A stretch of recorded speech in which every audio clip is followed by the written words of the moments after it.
Hey everyone, I'm just waiting for my fire to go down to coal so I can do my entry into the bushcraft breakfast tag.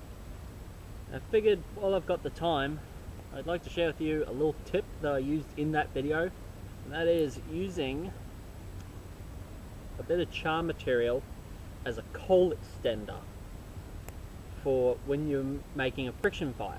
See, when you make a fire by friction, a lot of times you'll end up with tiny little embers, and to maximize your chances of getting that into flame, one of the things you can do is add that to a piece of char.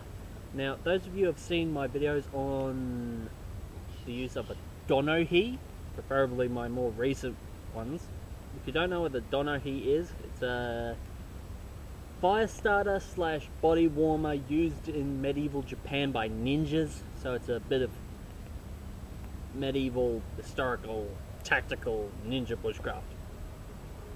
Don't know about you, but that sounds like one shell of a good time to me. Sorry, I had to. And so, I used a bit of leftover char material from that, put it into my tinder bundle, took that little ember from using my kneeling bow drill method, took that, put that onto the char material inside the bird's nest, blew and just slowly let it build up and spread to the rest of the char material. Gave it a few good goes, and can't use that all the time because in an emergency situation you might not have access to dry charred material, but I reckon it's a useful little trick to know, because if you're just getting started with friction fire, it'll help you out.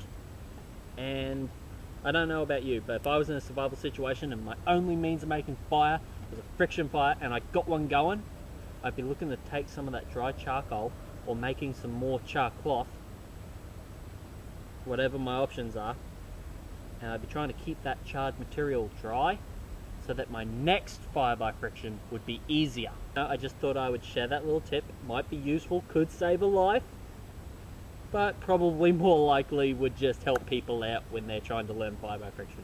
Alright everyone. Burn, damn it! Burn! Burn! So, I've got my bird's nest. It's made up of two different types of paper bark. I've got a stringy type around the outside made into a bird's nest. I've got a really thin, very tissue paper-like type of paper bark, roughed up in the inside. And I've got a massive chunk of char cloth left over from my donohe experiment. So if we take that tiny little ember from the fire by friction set and we put it in there and we let that build, that should turn into a great big ember. And if a chunk of char material like that, glowing red hot, is not enough to get paper bark going, something's definitely not right, because paper bark is great tinder.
Ta-da! We have fire.